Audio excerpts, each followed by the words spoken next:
Le secret du port égaré. La brume s'accrochait aux pavés de Port-Noir comme un linceul.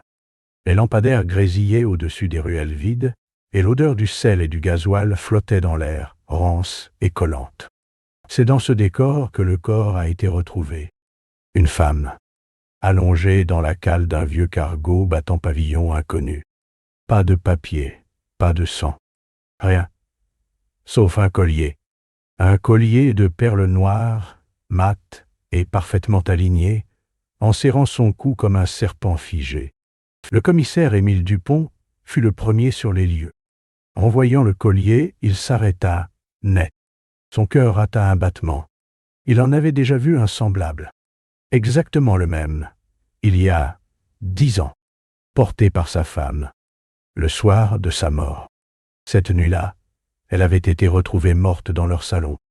Pas de signe d'effraction, pas d'arme, juste ce même collier et son regard vide, figé dans la peur.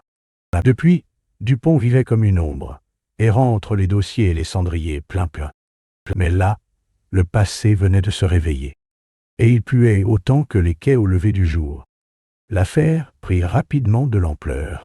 Une inspectrice de la criminelle nationale fut envoyée. Sarah Lavoisier. Professionnelle, méthodique, regard dur et lèvres serrées. Elle ne faisait pas confiance à Port-Noir, ni à ses habitants, encore moins à ses flics. À vrai dire, elle ne faisait confiance à personne. Elle n'était pas venue pour le meurtre, mais pour une série de vols de joyaux commis dans des villes voisines.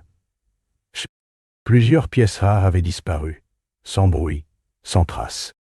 Et les rumeurs disaient que Port-Noir servait de point de transit. Au départ, Dupont et Lavoisier se croisèrent comme deux chiens de faïence. Ils échangeaient des informations du bout des lèvres, se méfiant autant de l'affaire que l'un de l'autre. Mais un détail les força à collaborer. L'un des joyaux volés à Marseille avait été retrouvé sur le même navire où gisait la femme au collier. Un rubis monté sur or blanc, encore dissimulé dans une cache de la coque. Ce n'était plus un simple meurtre. C'était une toile. Et quel qu'iraient les fils. Ils enquêtèrent ensemble, sillonnant les docks, interrogeant les marins, fouillant les archives du port. Ils découvrirent l'existence d'un nom qui revenait sans cesse, comme un murmure. Le Sablier Noir. Une organisation criminelle ancienne, insaisissable, dont les membres n'étaient que des ombres. Pour Lavoisier, c'était une obsession. Elle traquait ce réseau depuis des années, sans jamais réussir à en approcher le cœur. Et aujourd'hui, tout semblait pointer ici. Chaque nuit, la ville leur murmurait des indices. Des vieilles légendes racontaient l'existence d'un trésor perdu, un navire colonial coulé au large de Port-Noir, censé transporter des artefacts rares, certains considérés comme maudits. Parmi eux, un bijou très particulier, un collier noir, dit-on, utilisé lors de rituels pour protéger ceux qui le portaient ou les condamner à mort. Des histoires de marins devenus fous, de familles disparues, d'enfants retrouvés noyés avec ce collier autour du cou. Une malédiction ancienne, que beaucoup prenaient pour un simple conte. Mais Dupont, lui, n'y croyait plus au hasard. Un soir, alors qu'il rentrait du vieux phare désaffecté, un message glissé sous la porte de la brigade les figea. Quelques mots griffonnés à la hâte. Vous serez puni pour votre impertinence. Puis, un deuxième corps fut découvert. Un docker étranglé. Et à son poignet, un bracelet en perles noires. Le même style, la même facture. Le tueur jouait avec eux, les provoquait. Lavoisier commença à douter de Dupont.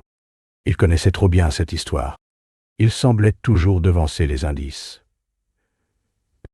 Elle fouilla discrètement dans son dossier, découvrit que sa femme avait travaillé autrefois dans un musée cambriolé, quelques mois avant sa mort. Et ce musée abritait un exemplaire du collier noir. Mais au lieu de s'affronter, ils firent une trêve.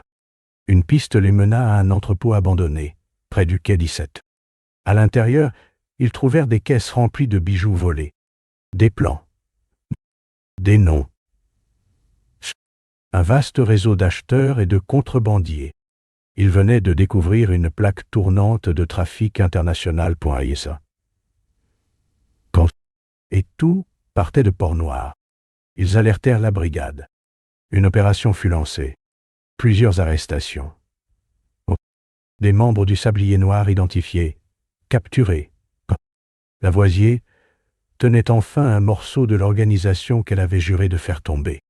Dupont, lui, restait ailleurs. Il cherchait le tueur. Celui du collier. Promenade de bois. Théophile, attendu des colliers. Celui de sa femme. Celui de la femme du cargo. Mais il n'était plus là. L'homme avait disparu. Dans le chaos, un corps manquait à l'appel. Celui d'un certain Marceau de Lange, ancien restaurateur de bijoux, dernier à avoir vu le collier original, et ancien amant de la femme de Dupont. Il avait travaillé dans l'ombre, falsifié les colliers, transmis les pièces volées au réseau. Il était le lien, l'esprit malade derrière les meurtres. Mais il s'était échappé. Une semaine plus tard, la mer avait retrouvé son calme. La ville aussi. Lavoisier reçut un appel du chef de la police. L'opération est un succès. Le réseau est démantelé. Port-Noir est propre. Elle raccrocha sans répondre. Sur le quai, Dupont fumait une cigarette. Ils se regardèrent en silence. Il n'y avait ni victoire, ni fin, juste une pause, et la brume qui revenait lentement, recouvrant les rues, les toits, les souvenirs. Au loin, une silhouette les observait, immobile. Puis elle se fondit dans la nuit, et Port-Noir se rendormit comme si rien ne s'était passé.